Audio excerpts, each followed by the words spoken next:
Bagaimana pendapat teman-teman mengenai ustadz yang menentukan tarif pembayaran ceramahnya?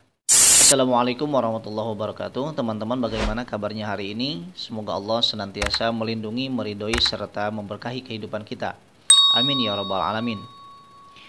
Teman-teman, beberapa hari ke belakang saya ditunjuk sebagai panitia penyelenggara pengajian akbar. Sebagaimana umumnya panitia penyelenggara yang selalu berdiskusi mengenai susunan acara serta apa saja yang perlu dipersiapkan sebelum, ketika, dan sesudah acara, kami juga melakukan hal yang demikian. Ketika berdiskusi, sampailah kami pada pembahasan mengenai tarif ustadz. Ada yang berpendapat jika tarif ustadz itu semampunya kita saja, tidak perlu mahal-mahal. Ada yang berpendapat bahwa kita juga harus punya harga diri, jadi pembayaran ustadznya itu harus mahal.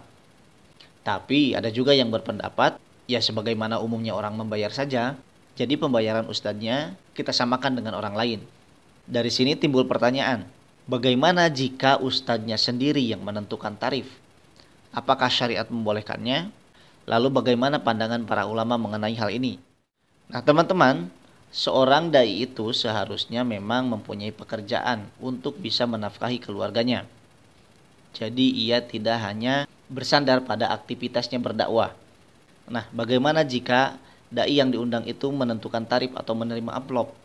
Allah Subhanahu wa taala berfirman dalam surat Yasin ayat ke-21.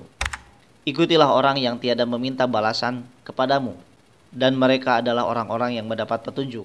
Syekh Muhammad bin Shalih Al-Utsaimin rahimahullah memberikan faedah untuk ayat ini. Sudah sepatutnya bagi seorang dai yang berdakwah ikhlas karena Allah.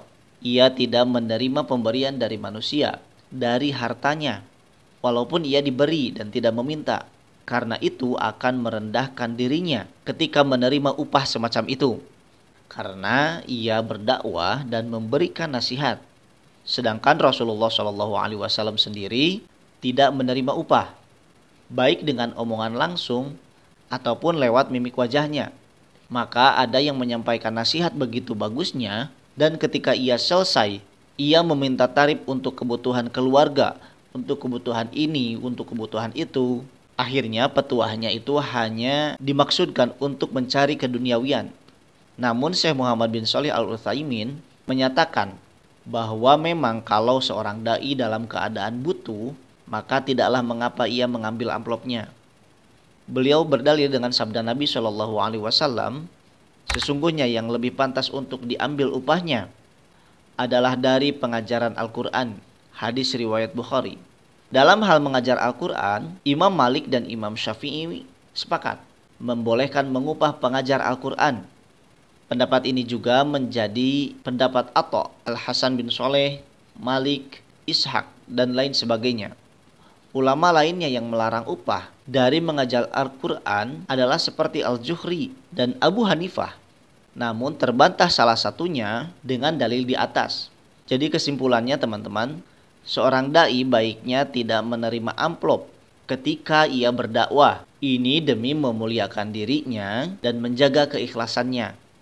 Ia bisa menerimanya ketika ia berada dalam keadaan butuh, karena barangkali aktivitasnya hanya sibuk dalam berdakwah. Namun tentu saja yang paling baik adalah tidak memasang tarif. Lebih-lebih lagi tarifnya itu tinggi-tinggi harganya ataupun mahal. Itu dia teman-teman, sedikit pembahasan mengenai ustadz yang menentukan tarif pembayaran ceramahnya. Ada 3 poin yang bisa kita ambil dari pembahasan tadi. Yang pertama, seorang dai itu seharusnya mempunyai pekerjaan untuk menafkahi keluarganya. Yang kedua, seorang dai boleh menerima amplopnya jika memang dalam keadaan butuh dan memang aktivitas kesehariannya adalah sibuk dalam berdakwah. Dan yang ketiga, seorang dai itu tidak diperbolehkan untuk menentukan tarif pembayaran ceramahnya, apalagi tarifnya itu mahal-mahal atau tinggi-tinggi harganya. Oke teman-teman, semoga apa yang kita bahas kali ini bermanfaat bagi teman-teman dan bisa teman-teman pahami serta aplikasikan dalam kehidupan sehari-hari. Mohon maaf atas segala kekurangan. Wabillahi taufiq wal hidayah. Assalamualaikum warahmatullahi wabarakatuh.